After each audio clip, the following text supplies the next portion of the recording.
But this once unthinkable scenario in the second term, in a Trump second term, specifically that Trump might ignore the Supreme Court. Now this assumes that the Supreme Court is going to contradict Trump on anything. And I'm not sure that that's a safe assumption. But if they do, if the Supreme Court says, wait, you can't do that. Trump, well, they're already, the J.D. Vance has already said that Trump should ignore any court ruling anywhere in the country that he disagrees with. And he cited Andrew Jackson as the precedent. Now, it is true there are 2 presidents in the past who have ignored Supreme Court rulings. Andrew Jackson ignored 2. He ignored the Trail of Tears ruling. Actually, it was more his successor who did that, but he did also. And he ignored the Second National Bank of America, which the court said was constitutional, and Jackson shut down anyway. Sort of ignored. They didn't forbid him from shutting it down, but they did forbid the Trail of Tears.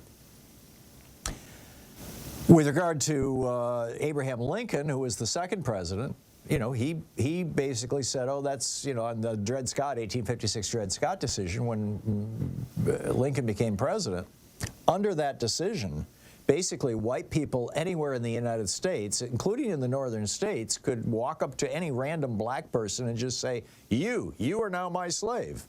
And, you know, that was the law. And Lincoln said, you know, we're not going to enforce that. We're not going to recognize that. You know, it's a terrible thing about Mr. Dred Scott. We're going to acknowledge that the Supreme Court, you know, sent him back to slavery. But we're not going to take this generalized thing for the whole country. And in fact, you know, many scholars argue that had something to do with kicking off the Civil War, although really it had started before Lincoln was even sworn in. He was sworn in March, and the secession had begun before that. But in any case, Trump could ignore the Supreme Court, and he's also less likely to care about public blowback now that he's constitutionally barred from seeking a third term in office. I mean, he can only run for one more term, assuming that we still have a Constitution at the end of 4 years. Meanwhile, Christi Noem just got appointed head of the Department of Homeland Security. This is not an inconsequential job. She will oversee the U.S. Customs and Border Protection Agency, the Immigration and Customs Enforcement Agency, the Federal Emergency Management Agency, the U.S. Secret Service. And, you know, that's serious stuff. The FBI is under the Department of Justice. This is DHS. But DHS has, I think, 27, as I recall, different agencies that have been kind of, this was done during the Bush administration, the George W. Bush administration. They kind of all crammed together. And Stephen King tweeted out, he said, Trump wants the dog shooter to be his Secretary of Homeland Security. We're sure not in Kansas anymore, Toto. Yeah. USA Today columnist Michael Stern said, she's willing to shoot her own dog. Imagine what she'll do to immigrants crossing the border. Veterans for Responsible Leadership posted, Noem never cared that we were disgusted with her dog murder. We weren't the audience. Yeah, clearly. And Jeff Storobinski, a CNN analyst, said, all dogs, please. This is not a drill. Please seek shelter immediately. Yeah.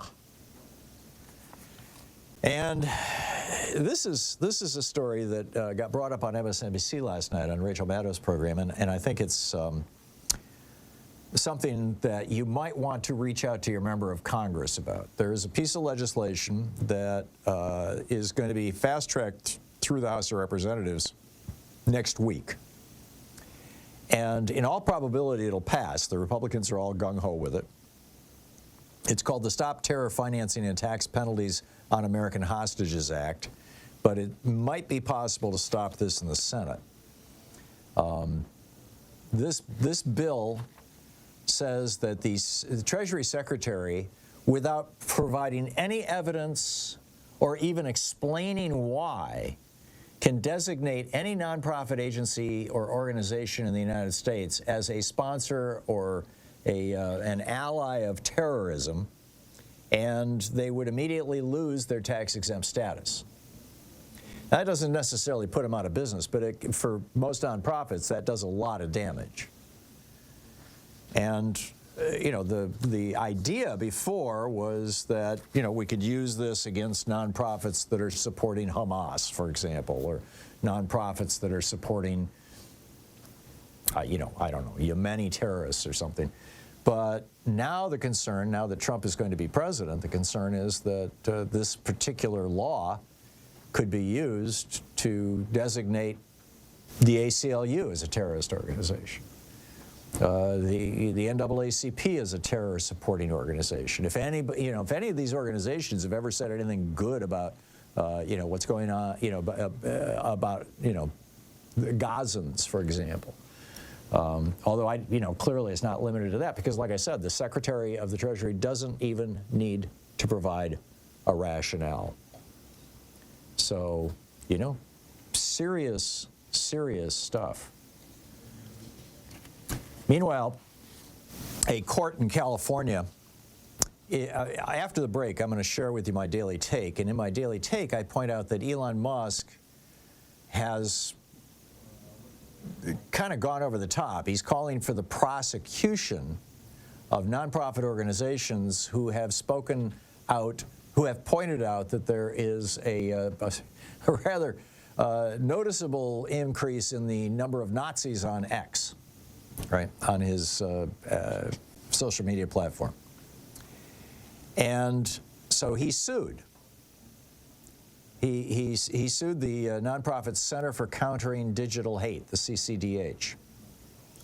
And the U.S. District Judge Charles Breyer, in a 52-page ruling, wrote, and I quote, X Corp's motivation in bringing this case is evident. X Corp has brought this case in order to punish CCDH for CCDH publications that criticized X Corp, and perhaps in order to dissuade others who might wish to engage in such criticism. Now, that's called basically a SLAPP suit, strategic lawsuit against public participation. Under Musk, X has sued also Media Matters in federal court in Texas. They went to a right-wing judge, and has threatened to sue the Anti-Defamation League, although they apparently have worked things out with the ADL. So keep an eye on this.